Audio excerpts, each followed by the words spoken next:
You're tuned into the New Old Heads podcast, premiered every Thursday at noon at BringingDownTheBand.com and brought to you by No Bad Ideas, Coleman Dental, Printfinity, and Indie CD and Vinyl. Support the New Old Heads by visiting our Patreon at patreon.com/newoldheads.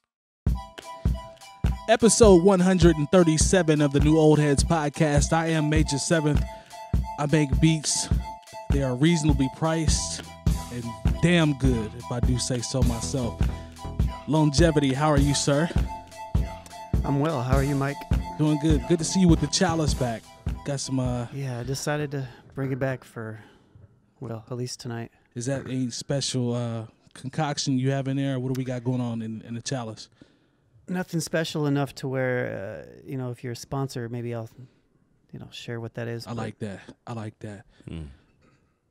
But they're not. So okay. Yeah, we'll leave that alone. Fair enough. Directly across from me in the Jason Williams era, Keith Van Horn era, New Jersey Nets shooting shirt, Mr. Wavy Light Skinned Girls Be Loving Me Now. Jay Moore is in the building. What's going on? How are you, sir? Doing well. This is on the day we're taping. I actually am celebrating my mom's birthday today. Oh, word. What's up? Happy birthday to Mrs. Moore. Word. So she's 30 years older than me. So whatever. Okay. If you know the math on that, yes, I'm not going to put all that information out there. Living a blessed life. Yeah. So her and my dad are going out and having a good time, and they watched the game last night, and enjoying life as retired people do. That's what's up. I'm feeling that shooting shirt, man. You taking me back to that era, it's man. Pretty awesome. Keith Van Horn, the Pale Rider, as Stuart Scott used to call him. That boy was bad. He played at Utah right with under Andre Miller. That's Rick Majerus as the coach. There you go. I think I remember that. There you go. That's right. We showing our age right now. Mm-hmm. To my left, the incomparable DJ Spoolz. Hello, Michael. How are you, sir? I am great. How are you? I'm doing pretty good. I like that expensive cream Cubs joint you got on right there. It's just a cream joint, man. Okay, take the expensive part off. I got you. And I appreciate the compliment. Thank you. Yeah, I don't want to count your pockets. I feel you. I respect that. You want to know? No, I'm going to leave that alone. I ain't even asking the price. But I appreciate that. That's kind. How are you, dude? I'm doing pretty good, man. I appreciate you asking. No doubt. 137. Red August is in the building as well. I believe we have him mic'd. How are you, sir? Indeed, I am, sir. I don't know what type of answer that is, but okay. Kato's in the building as well. He is our intern / photography specialist / videographer / all around great guy. Yeah, just a great guy overall. Yeah, well, we can do that. That's cool. He's in the building as well. So it takes a village, man, to get this product out here. So we salute everyone that's helping us do this thing. Red People August. know this. Or team, or whatever you want. Village sounded better. I'm sorry, Spoolz. All right, man. So let's go ahead and get into the rundown here. Real quick, let's do I want to talk about some sports real quick before we go into our other segments. If you have been watching the finals, it's 3-2. Finals of what? NBA Finals. Toronto lost at home. There was a lot of controversy. KD came back and actually played. He had 11 points in 12 minutes before he fell. He tried to make a move. Ibaka was guarding him, and then he fell, immediately reached for his Achilles. I knew it was an Achilles tear. They tried to say he had a calf issue, prior to, but I thought that was an Achilles as well. Maybe I was wrong, but I know for a fact this is a Achilles tear. So this is going to set him back because he's in the prime of his career. He's about to get the biggest payday of his life.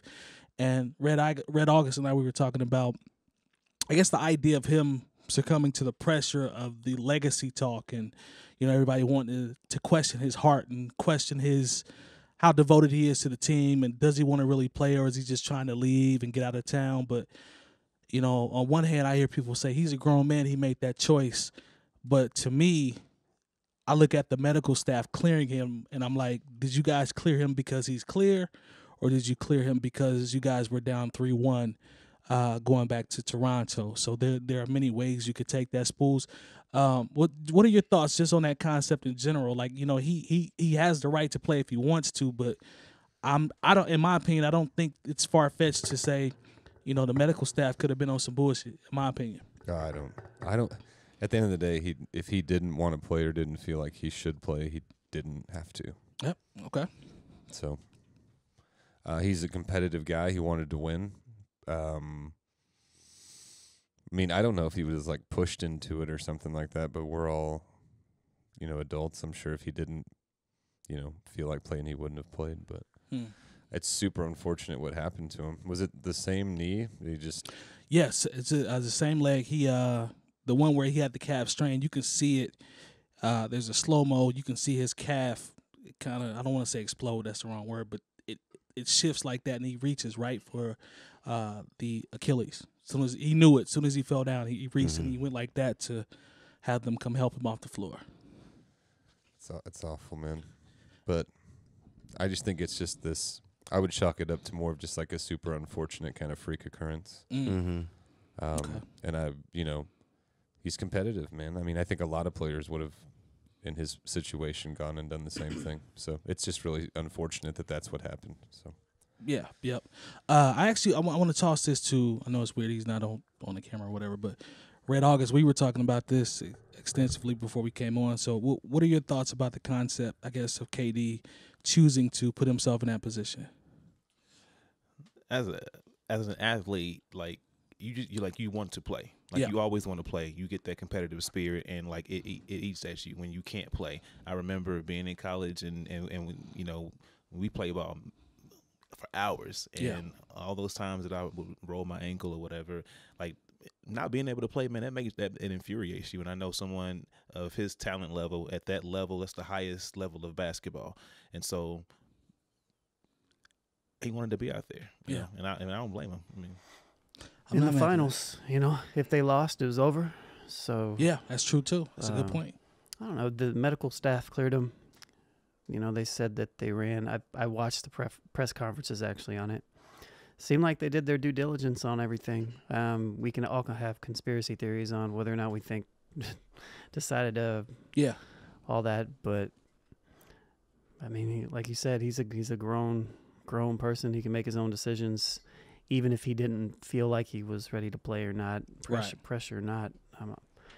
I have a hard time feeling that the coaching staff would press him. Maybe he felt the overall pressure of just him being in that position. Well, KD's a guy.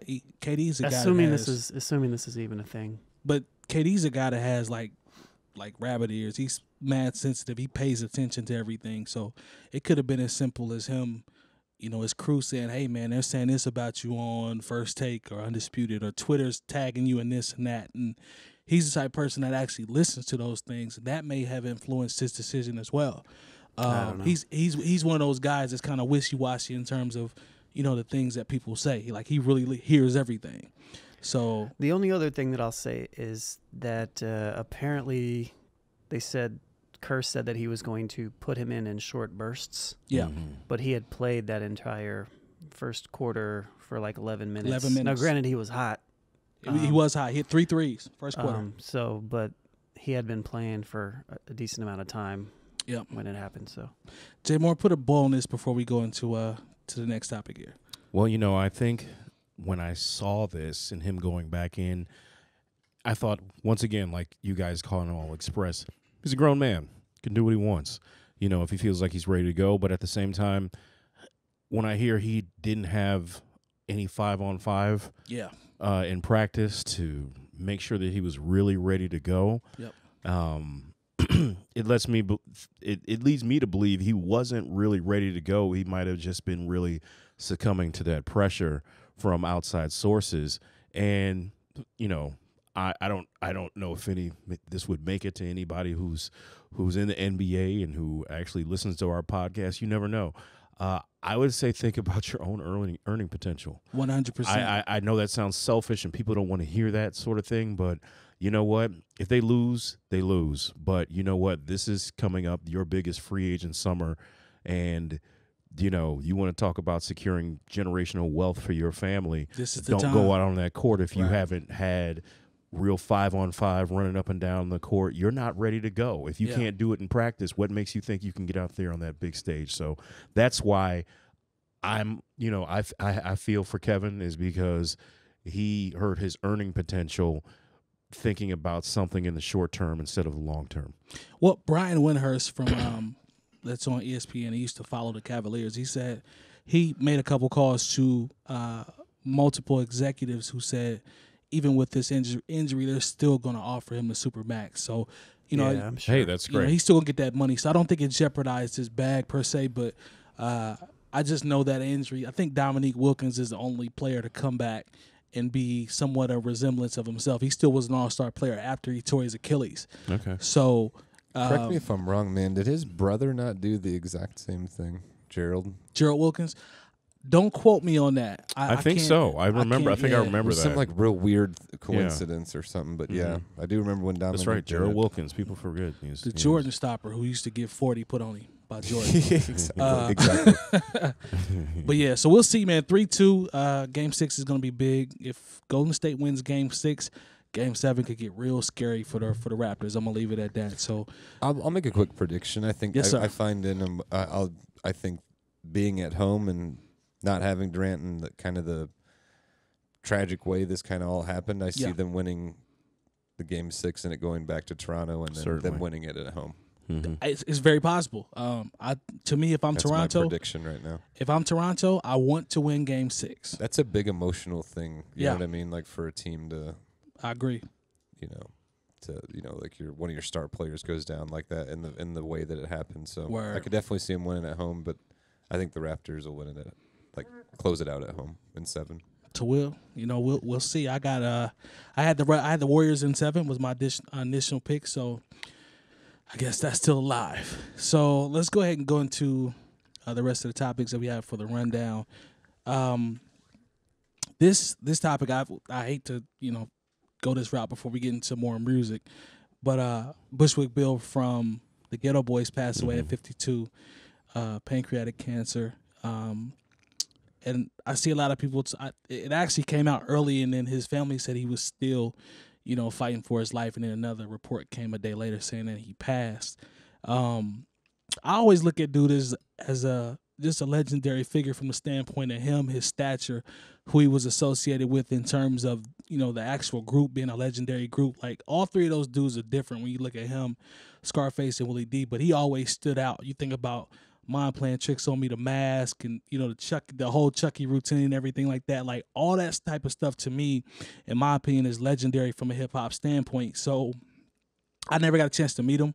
I know MC Search has crazy stories. I heard about him wilding out with him and them taking random trips to places and stuff like those that. Stories. If you've not heard those stories, anyone out there, definitely do that. Yeah. Please go look those up because Search has some crazy stories. I think he actually has ties here in Napa as well. I think doesn't he have some family members that are here, or am I mistaken when I said that? I don't know does he about have anybody that that's related part. to him here? I'm not sure exactly. Okay. I don't know why I thought he had some family members here. Maybe I'm misspeaking, but either way, man, legendary figure in hip hop. I hate to see somebody pass away like that, but he was 52. His real name was Richard Shaw, and his son said his last words were, "I will love you forever." Is what he told his family that was surrounding him at his deathbed. So, shout out to him, man. Rest in peace. I'm sure Scarface and Willie D. It's got to be tough for them because they all came up together. Right. And that's a huge loss from a standpoint of, Southern hip hop for sure. Well, it's crazy because he touched a lot of facets because, he actually sat down and talked with Fab Five Freddy when they did their first initial interview on TV Raps back in the day. And Fab Five is like, and Bushwick Bill is like, hey, man, I know your family. He's like, wait a minute. He's trying to figure out the Houston connection. He's like, no, my name is Bushwick Bill because I'm from the Bushwick part of Brooklyn. Yeah. I have ties there. Yeah. And he said, I actually know your family, and they were able to bond over that. Yeah. And, when you think about that part, and what's really crazy, you go back and listen to The Chronic, Bushwick Bill is the only non-death row person featured on that album. So it's a loss for hip hop. I think, unfortunately, because we move so fast and we forget about people's impact, especially if it happened more than honestly 10 years ago at this point. 10 at this point. You know, and we're talking about in the early 90s with the We Can't Be Stopped album. And, you know, I remember when he put out Everclear about the incident where he was shot in the eye. And, you know, they just kind of looked at him. People looked at him as like, oh, it showed you that there's a lane for everybody in this hip hop thing. 100%. You know, 100%. And I'll never forget, it was the week after the Super Bowl was in Indianapolis. Yeah. And I'm working at a bar in the Broad Ripple section called the 𝗀𝐲, a place I'm still at right now, actually doing some work. And I'm there with, I believe it was DJ Action Jackson, and we see somebody come in, and I was like, just like I do anytime I think somebody looks like a celebrity, I'm like, yo, who's that Bushwick Bill looking motherfucker standing over there by the bar? And lo and behold, it's Bushwick Bill. And he comes up and he just grabs the microphone out of my hand and says, you don't have to get low, ladies. I'm already short. And so he hangs out, and one of his handlers is like, yo, this is Bushwick Bill. I was like, who else could it be, honestly? We know who this is, sir. So he hangs out, and this is the thing about being famous on any level. Like he had some ladies who had kind of flocked around him. He was getting love, and somehow he had got a bottle of champagne. I don't know where you even get a bottle of champagne at the 𝗀𝐲. That's not really what we specialize in. And so he must have killed that bottle of champagne, and he's walking around, just having a good time. And there's a trash can right by the stairs. He throws up in the trash can, like chucks up the deuces and leaves. So that's my interaction with Bushwick Bill. But like, I just remember loving the We Can't Be Stopped album. Yeah. And I was a fan. I remember from the MTV Raps days. So yeah, shout out to Bushwick Bill and condolences to his family. Anybody else got any thoughts before we move on? Yeah, man. I actually had the pleasure of being able to see him at the fairgrounds. So there was a show that it was Devin the Dude, Big Mike, and it was supposed to be Scarface and UGK. Wow. But UGK didn't end up playing. But Scarface did, and they did Mind Playing Tricks on Me, and actually Bushwick came out and did his verse for that song. Oh, that's crazy. So that was pretty cool, man. That's just real. It's sad, man. Rest in peace to him, and definitely my condolences to his family. And I agree with what Jay Moore said. I mean, he did play, he played his role in hip hop, man. No question. Like big time. And no question. I'm a big Ghetto Boys fan, and obviously a big Scarface fan, and like Willie D a lot as well. So yeah, man. Like it's just kind of unfortunate. It's just sad. So yeah. Yep. I can dig it. Anybody else? We got anything else? Lone, you good? All right, cool. All right, so let's jump into some music. Shout out to North Memphis, South Memphis, Beale Street. What am I missing, J. Boy? Let's see, county seat. Okay. All incorporated areas of the county. Yeah. Shout out to Philly. We see y'all. Shout out to Philly as well. Broad Street. Yeah. Meek Mill, Patti LaBelle. Yeah. We see y'all. Philly International. Yeah. Philly's Most Wanted. Freeway. You know what I'm talking about? You know what? If you haven't done so already, check out the Teddy Pendergrass documentary. Yeah, I need to peep that on Showtime. So Teddy had heat. Yeah, man. No doubt about it. There's a lot behind that story. You need to check it out. So legendary music by him. Teddy definitely had that heat. So I definitely want to check that out. Check that out when I can. So Apple made some news. iTunes is going to be disappearing from what I hear. Now, this doesn't apply to me because I'm PC'd out, so I don't have iTunes. I don't have any Apple products. I'm asleep. I'm old. Y'all call me what you want. I don't have any of that. But they say there's still going to be an Apple Music app, and I guess there'll be like a tab for all the music that people have already downloaded. The first thing I thought about was all my homies that are DJs that have tons of music that they use, or just, you know what I'm saying, everything is synced in through all the Apple products. Like, that's what I thought about. And I know, Spoolz, you apply, you're one of those people, right? Yeah, I mean, I don't DJ really at all anymore, but it is like my music repository. Right. Mm-hmm. So I'm not really that I mean, like, the percentage of music I've downloaded versus not that's in my I probably have 300 gigs of music at home, something like that. So like, hopefully I don't just lose all that. Right. You know what I mean? Like, I still need some way to play that music. I also play music through iTunes. You know what I mean? Just at home sometimes. So well, the article said anything that's been, from what I read, that's been, that you've downloaded, that you have through that product won't be lost. I guess it's just a different way for you to get to it. That's the way I understood from what I read. So it probably won't be anything adding to it. I guess is the main thing. Apple Music's like Spotify kind of. Right. So it's just forcing people into the streaming. Pretty much. Unless you don't use the I mean, there aren't too many sites where you can go and grab music anymore. Tidal would be one. Yeah, that's left. Mm-hmm. Bandcamp, of course, but I guess it would be Tidal, of course, and Bandcamp. But yeah. So I see people, tons of people reacting to it because, like Spoolz said, like huge libraries, but. Doesn't work for me. You probably just leave it. Well, you on iTunes as well? I've used iTunes because when I had to rip a lot of CDs, especially when I was doing the digital part of the record pool. Yep. It would bring up the CD, and then like it would be funny how like if you put in a CD single, but it wouldn't bring up what's actually on that, and you'd have to go in and do it manually. Right. It would bring up some crazy song from Japan or whatever. It wasn't always accurate, but most of the time it was. So I always thought that was helpful. But honestly, what I hated about iTunes, it was just so resource heavy. It seemed like it slowed down everything else on my computer. Now, mind you, I was using iTunes through a PC, so that probably was an issue. But I know that there are people who said that even if you have a Mac, they would have sort of the same issue.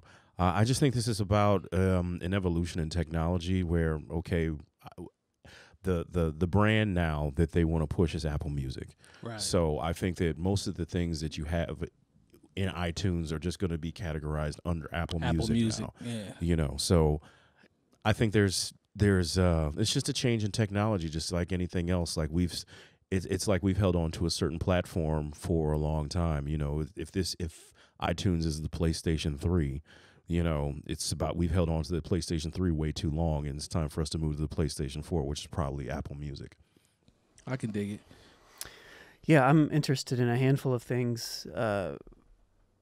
One, obviously, from a DJ aspect, when it comes to syncing libraries and all that stuff, where a DJ is going to get their music from now. That's an interesting thing. That's going to be DJ big. City.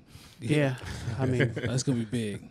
But also, even from if I speak from a blog standpoint, it's not really relevant anymore because things have changed. But when I think back of over the 12,000 plus posts we have, how many of those are iTunes embeds? Are those going to go away? Right. I'm not going through those posts and updating them. So I feel you. That's somebody will write a program to do it for you. Well, I don't know if I'm going to pay for it. Hopefully it's shareware. Wow. I'm not paying for it. Last thing I want to say real quick on this was that there's an interview with David Bowie from some time ago where he kind of in a way foresaw that this was the way music was going to go. This is an interview from like the 80s or 90s. Wow. But I don't know, if I find it, I'll try to pull it up and or put it in the comments section of this episode. But just kind of interesting. No, I mean, every once in a while you'll go back and... You're renting the music at this point. Yeah. You're not buying it anymore. I don't own anything that you deeply stream. Rooted by Scarface any longer, like a copy of it. You're just kind of renting it for the time being when you want. It's a totally different way to consume. But this is why platforms like Bandcamp and such won't go away. Right. Somebody was talking... I was talking with some people about favorite...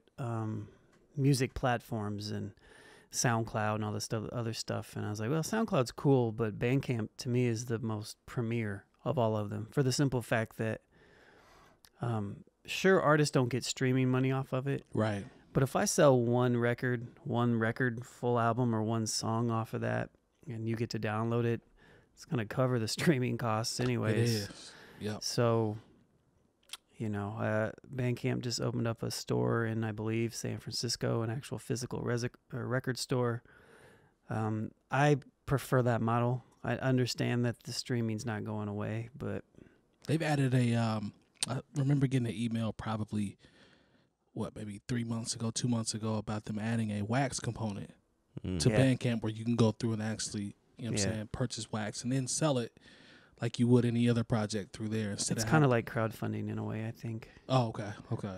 It's like you put a pre-order out. If you meet your pre-order, then they process the order type thing. Nice. So I believe, you can correct me if I'm wrong. That's dope. If they add wax, like that's, to me, that's dope, because as you know, you'd have to go outside and get it, you know, pressed up and then, you know, take care of the mailing or whatever. So if they add that component themselves, I think that's a game changer. If they do wax. So it's one of those things too that's you know, it's a cool technological thing, but at the same time it makes it easier for people. And so once everything, it's like the way technology goes. Once it becomes easier for everybody to do, technology innovates and something new comes along. So I'd be curious, you know, who knows what vinyl sales are going to do at that point. That's a good point. Because if everybody's selling vinyl at that point, it's going to lose its... won't stand out as much, won't be as special. The word I'm looking for? It won't be special. Pastiche or whatever. Yeah, prestige. Know? Yeah. Well, go ahead. Nope. No, I mean, I just think it's this is just the next evolution in the game. You know, when you talk about, there was a time when physical media dominated.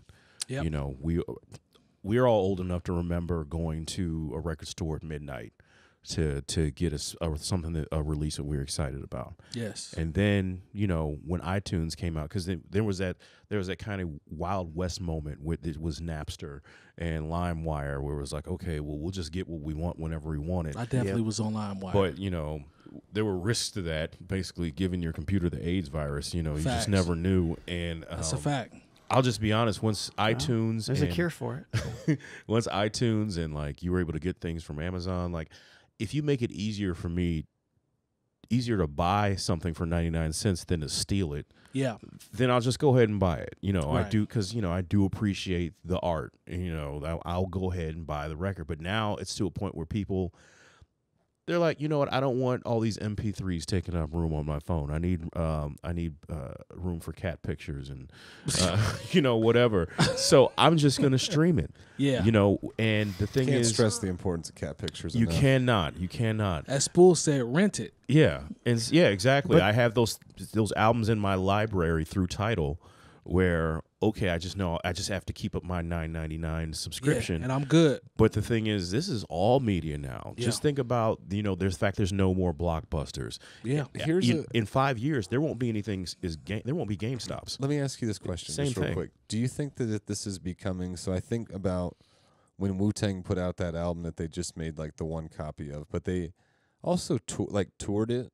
Like they took it to a few different places and let people come in and like with headphones, and it was kind of heavily guarded, and like listen to the album or whatever.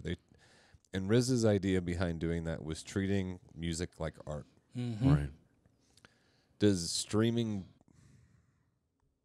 fall in line with that concept of treating music more like art, where you don't own it? It's the opposite. You think so? I think it makes, because do artists get paid? Let me ask this last question. Do artists get paid? I don't know how that works. It's easier to understand that, like, I sell this for $1 and you get 25 cents of it because you did this, and I get 45 cents of it. But how does that work with streaming? It works the same way. It's just at smaller amounts. Gotcha. So it takes significantly smaller amounts. So like the difference is, if I sell a single to say I have a song online for 99 cents, let's just call it $1. So whoever my distributor is going to take whatever percentage off top of that. Gotcha. So if I have an 80-20 deal with my distributor, I'm going to get 80% of that. Cool, I have 80 cents. If I'm on a label, whatever my label deal is, the label's going to take whatever percentage of that is, and then I'm going to get extended to that. So let's say it's, I don't know, maybe I get 40 cents of that. So that's 40 cents, right? It works the same way with streaming, except it takes an awful lot of streams to get to 40 cents. It's going to take, maybe 100, 200 streams to get there. Okay. Right. Somewhere around that. Interesting. I wasn't familiar with maybe not that many. I guess it depends on the platform. It depends. Sorry, I didn't mean to cut you off. No, Tidal's the best platform for that, isn't it? It is, but still, overall, it takes something like 1 billion streams for your album to go gold. the amount of money that Pharrell made off Happy was laughable. And I know how big that record was. Like, the amount that he made from streaming for that was laughable. I can't even remember the number. I laughed so hard I couldn't even remember the number. I don't think Title is actually the best one. I think Title is second best in the list Is it I second? saw. But the top one is one that most people don't use. Oh, okay. I'm going to have to look that up, actually. I'm curious. But, nah, man, when I saw what Pharrell, you know how big that record was, man. And it was just unfortunate to, Spoolz talking about how it's chopped up and everything. It's just crazy. A joint that was in a movie, and Pharrell is a huge superstar. So for that to just cut him a check for, I don't want to say the wrong amount. I'd have to look it up, but it was an amount lesser than you feel he should have. Way lesser. This kind of goes back to what you said about, does this make music art? I think it takes away from the artist, because at midnight, someone can just say, "Oh, there's a new album out." Yeah. Everybody gets to stream it once, and if it doesn't stick with them, we're done with it. And we're going to get into that a little bit later with another, probably our last topic here. But yeah, it really, I feel like now, since you have access, if you have Tidal or Spotify Premium or whatever, you have access to every single album basically that's ever been released. So. Not only that, so I was just thinking about this too. Now people have, it's 100%. Well, not 100%, but it's far more consumer based now. So I could actually, there's no barriers, because I pay $10 a month or whatever for this service, and one of my favorite artists puts a new album out. Right. I can now, instead of having to buy the album, I can listen to the first 3 or 4 songs and be like, nah, I don't like this anymore, and never listen to it again. Whereas before, I had to go out and you had to either physically have you were all in on the album. Yeah. You don't have to be all in anymore on the album. You can literally listen to the first few songs and be like, nah, I don't want to. Look, imagine if it's The Art of War by amount. Bone Thugs-of-Harmony came out in the streaming area. Yeah. Lone loves that album. Would have been a completely different thing. I dropped $17-18 on that double album. I probably getting heard it on sale, a couple songs and got rid of it. And I had to commit to listening to that album. But because I was had to pay $20. I probably ripped it from Napster. Yeah. Oh, shit. No, this is before Napster. That's I probably waited and got it on Napster when it came out. You see, I did not spend $20. I said I waited 3 years. Hey, yo. Hey, he's petty. No ifs, ands, or buts about it. Yo, he's petty. Let's pay these bills real quick. Shout out to the sponsors. BringingDownTheBand.com, as always, is a hub. No Bad Ideas as well. They keep lacing us with this product out here with the hats, so we appreciate them. Any CD and vinyl, they take care of us as a partner for our raffles. They always provide us with great records for that. Printfinity, support your local businesses there with the T-shirt printing and artwork, things of that nature. And did I miss anybody else? Red August, shout out to Red August as well. Another one of our sponsors, and also Dr. Coleman for Coleman Dental as well, right next to the Academics building in Broad Ripple. I feel so bad. I should have this number memorized, but I don't. 255-8546. There it is. Shout out to Dr. Coleman, who I haven't met yet. I still got to meet him. Area code 317. Saw him at Orange, but I didn't get a chance to meet him. So shout out to him. All right. So anything else on the streaming or whatever before we get into this last topic? I think we can from Lone's favorite artist. Anything else do I want to add? We're in an era now where artists have the flexibility and the potential to really take ownership of their own art. Yes. And so with that comes the power of choosing how you want people to have your content. So even though there are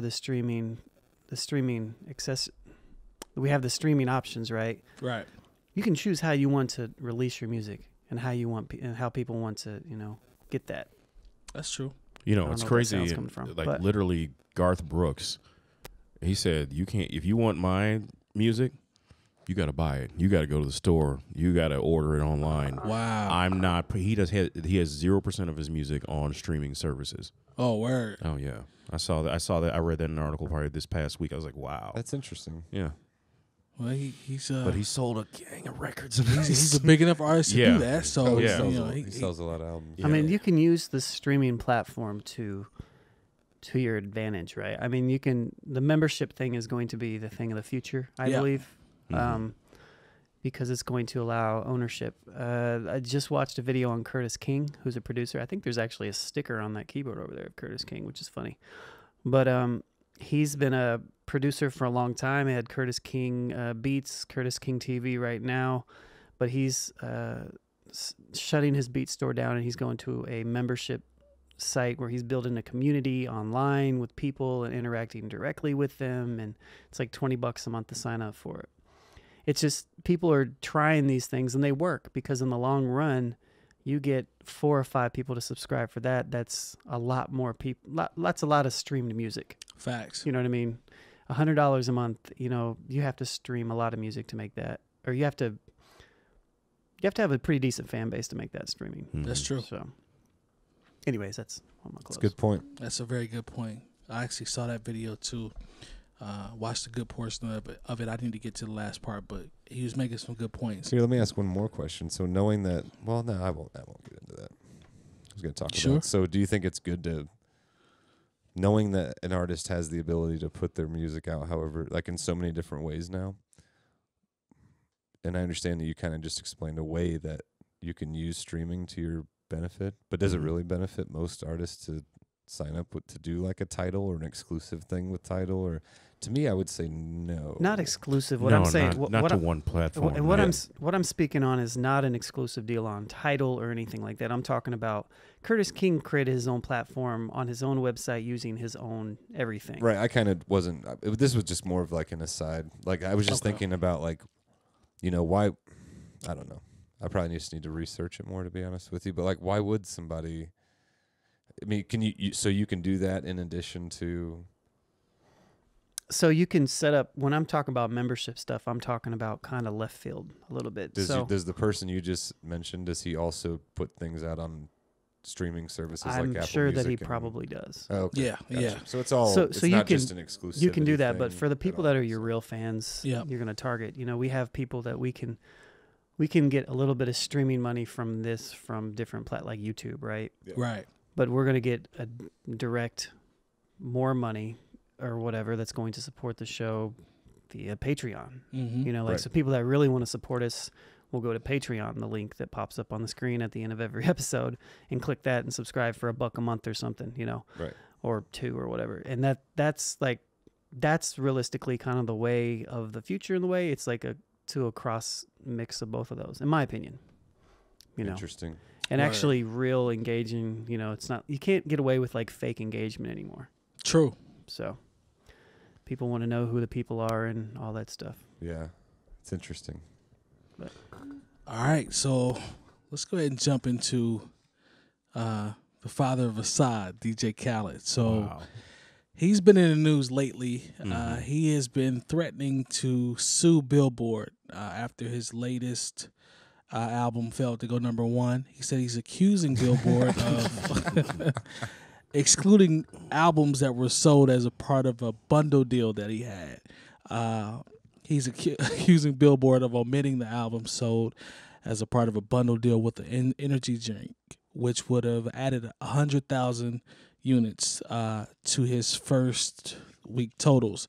Now, New York Times says a portion of Khaled's bundle purchases were disqualified after it was concluded that the marketing encouraged the bulk purchasing or whatever. That's what they came up with. So I guess to paraphrase here, he's complaining because Igor was #1, and Lone played the video for me. He called it some type of, he basically tried to downplay some type of music that he does, but he's basically mad because Igor mysterious. Yeah. So You're not reaching #1 on Billboard with mysterious music. you're definitely not. So Igor made the #1 album. Now Khaled had the #1 hip hop album. He did not have the #1 album, period. And he's throwing a fit. He's trying to sue Billboard because his album, which is usually, and I feel bad because I just gave him props for his gift of gab to be able to get all these people together and somehow get them to send records in and do all that type of stuff. So now he's complaining because his album is not #1. I'm like, fam, like this gumbo model that you use, and it's like it may not be the most popular. Like you just throwing a whole bunch of shit together. Like I give you peace for being able to have the connections and the networking and, you know, the gift of gab and all that shit. But, like, why are you complaining? That's sore loser type shit. Like, sore winner type shit. Like, sore winner. Second. You still have the #2 album in the country and the number one hip hop album. Like, what are you complaining about? I don't think the gumbo thing is necessary. I mean, had he gone like, had it been out, you know, outside of the top 50 or 100, that's a different story. Like, you were #2, man. Right. Like, it's kind of I don't know. Yeah. And Tyler's a better artist anyways. Do we really want to go that route? I mean, we definitely don't want to have that Did DJ conversation. Khaled rap any bars on his album? No. He just yells over people. Tyler did. Stuff. I think he rapped a lot. he produces his own stuff. His entire album, yeah. Khaled gets credit for producing his. And get the fuck out of here, dude. That's insane. It's like, and he's Tyler's creative and he reinvents himself. Like, miss me with the whole people listening to your music. Most people are.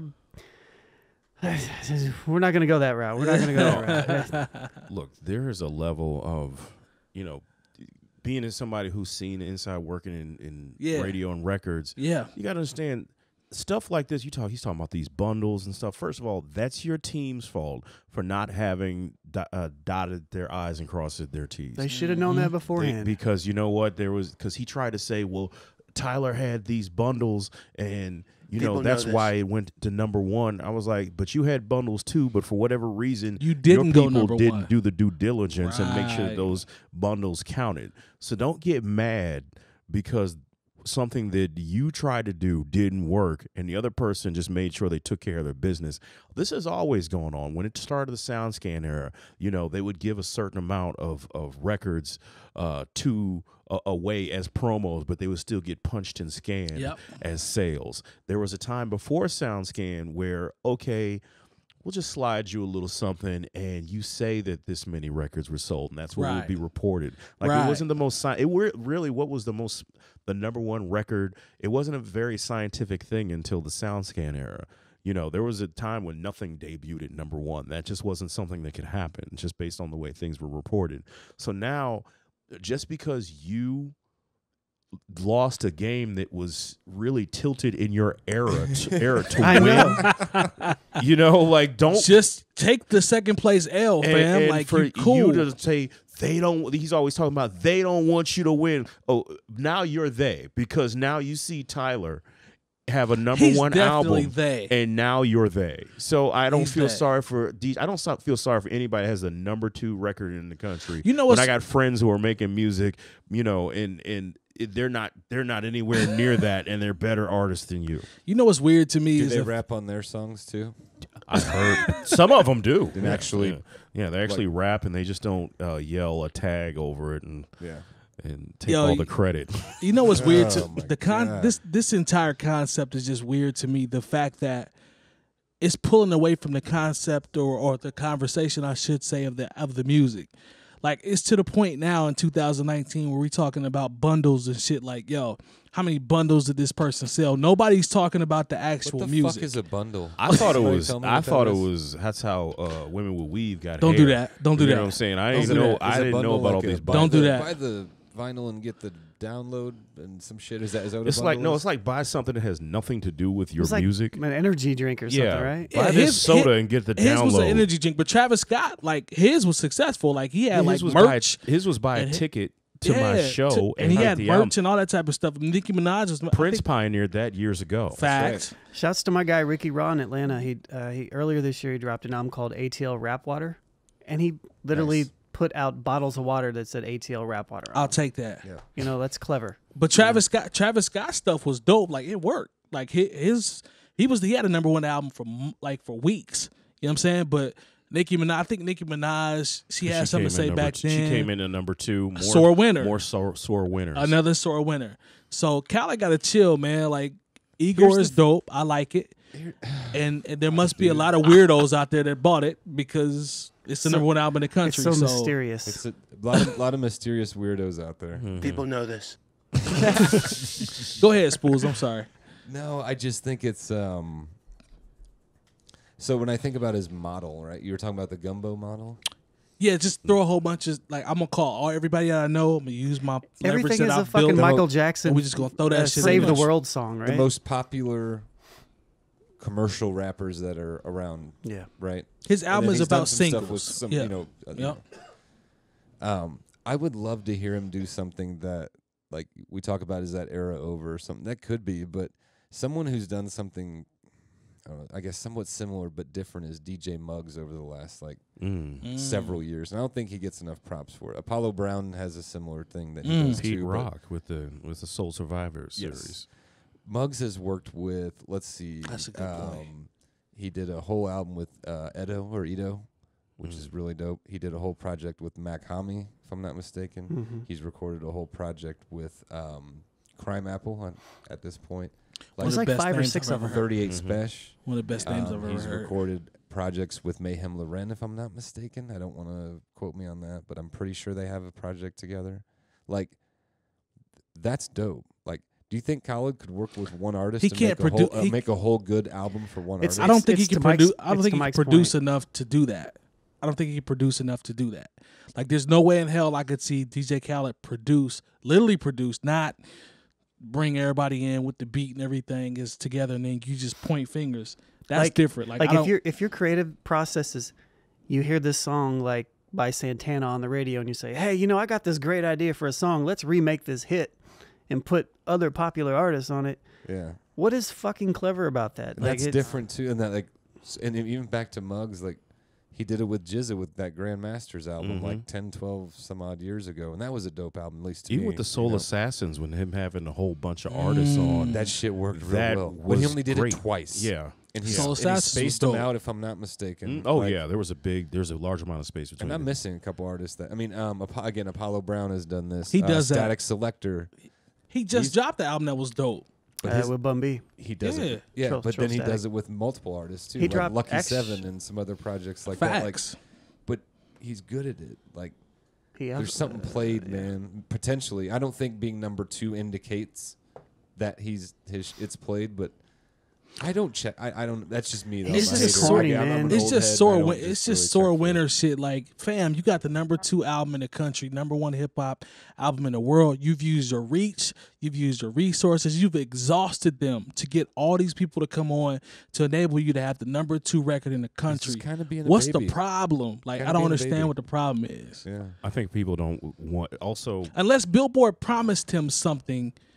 And I'm missing something. Like, there's plenty of stuff that we don't know. I don't know what's going on here. So to DJ Khaled's credit, who knows? There could be something behind all this. Right. You know what I mean? That we don't but know. Even still, even still, that's fucking bogus. Think about it, though. What, to go on social media and go on a little say I'm gonna, silly tirade. That's corny. Yeah. That's cornball shit. I agree. Nice, like, what, and try to $1 car and like the fact that he's trying to discredit some kid who's really done actually an artist. Yeah. Like, you're Khaled is playing in the music world right now. Yeah, he's not a fucking musician. If he absolutely, and so he's trying to discredit somebody who is actually a musician, who is actually creating art. That's if he's so fucking positive. Who won? Why wouldn't he go and be like, congratulations to Tyler for the number 1 album? That's it. And because now that it lends to me thinking, oh, he's not really sincere when he talks about this. Because now if he was really that sincere, he'd be congratulations. He played himself. He played himself. Congratulations, you played yourself. I didn't care for a lot of shit he's ever done. Wait, didn't he say that? He seems like a real positive guy. That's his line. Congratulate.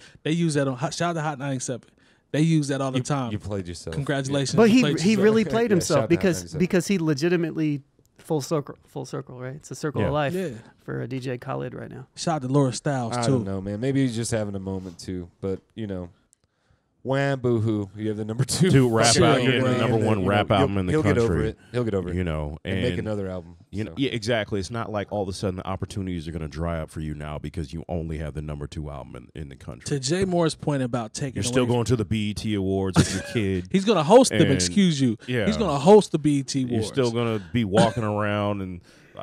Taco meat out. No. Yeah, what's your gold chain in your Bugatti? Like, no one feels sorry for you, fam. This is the last thing I'll say on my old man shit. If social media didn't exist, he could have just had this conversation with a buddy of his on the couch, like while they were watching the game, and that would have been the end of it. Be like, man, that's crazy. I came in at number 2. They'd been like, yeah, that is crazy. It would have been dope to be number 1. I'm kind of shitty that it's just number 2. But it's the best music. He could have just I don't even know who but who even fucking exists on that label. But see, this is also the thing is like, It's okay, got that one gnat flying around. Don't do that. I talked about, okay, he's got several songs where I'm like, okay, I see where this is going to work in the club, but he doesn't have that one song like Wild Thoughts, which is over the Santana with Rihanna. He doesn't have that song. First of all, let's keep it a buck. Not even the fake Outkast joint. Let's keep it a buck. Nobody likes that song. First of all, let's keep it a buck.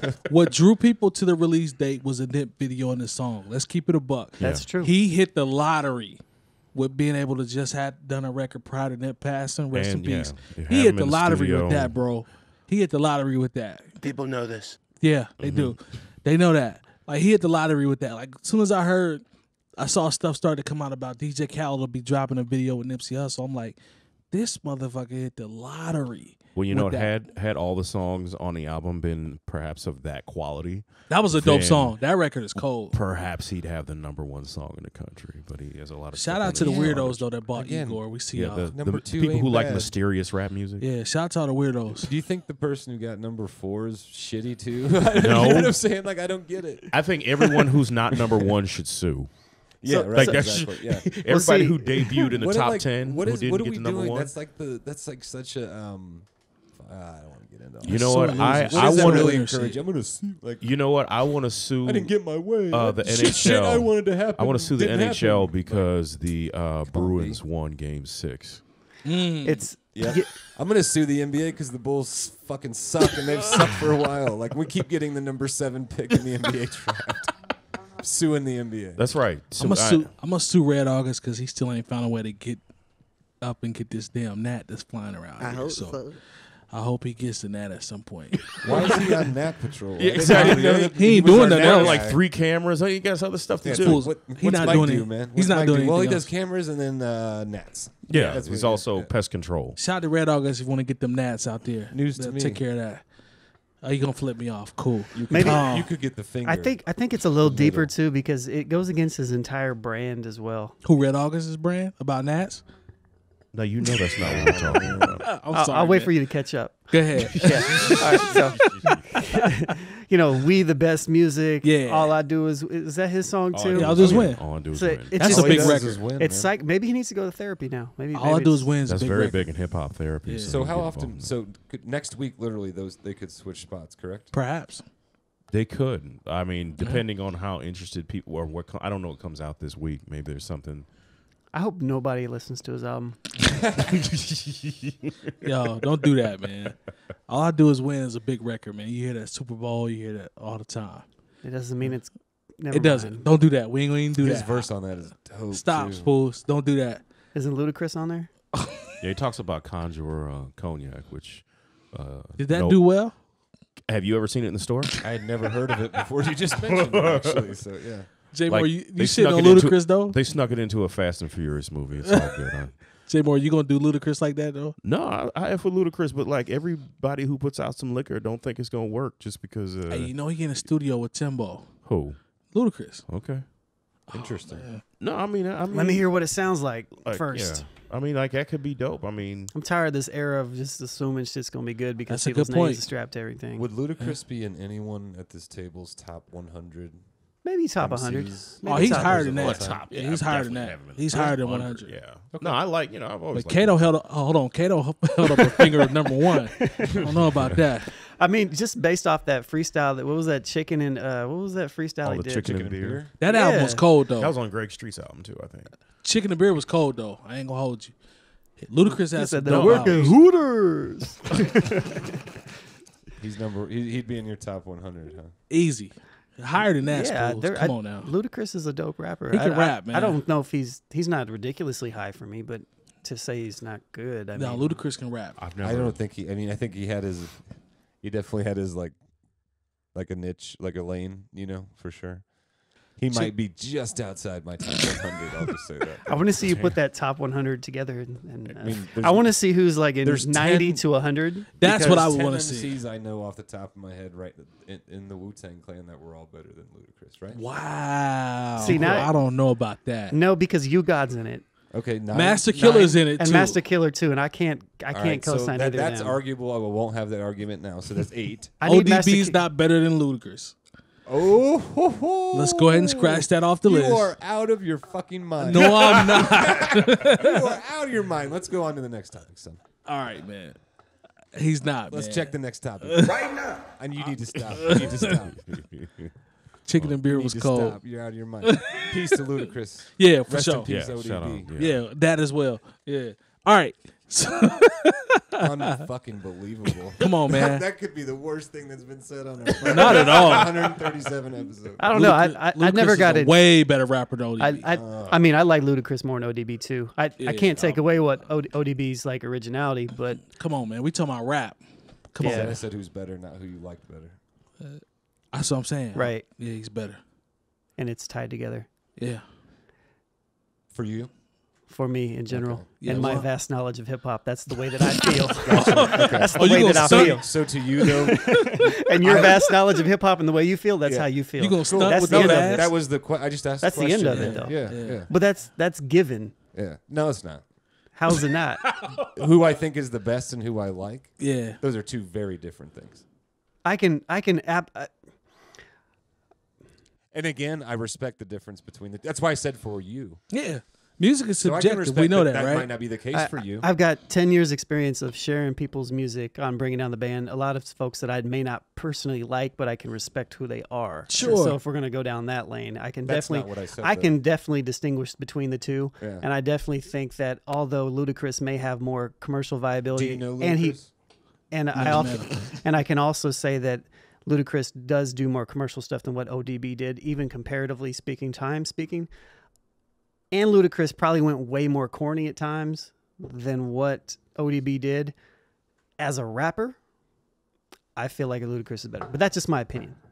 That's a great explanation, man. The point I was making was there's to me a difference between who I think is the best and who I like the most, and I respect the fact. And then by saying for you, I was making the point that for you that could be different, and that's cool. Sure.